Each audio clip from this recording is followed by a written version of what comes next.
सीधी तरह आना में ना ओए किधर पर यार क्या करो हां ले कोई नहीं तो ओके यहां पहुंच जाएंगे कोई देर कर रहे हो काम करते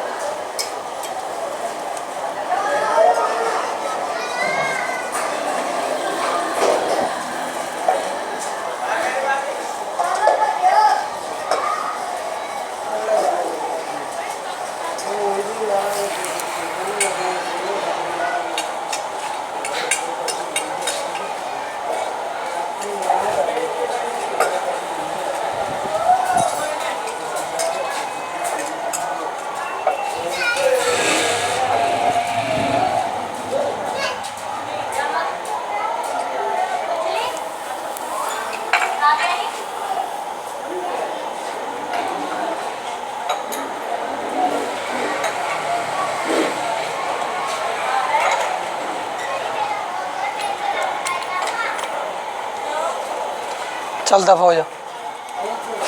तो सुनी ना है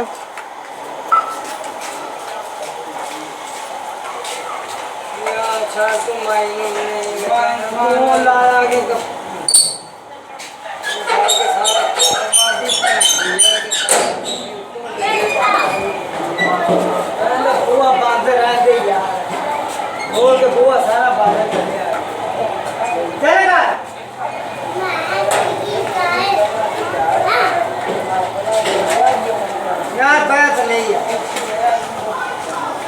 मैं तो बात कर रहा हूं ना भाई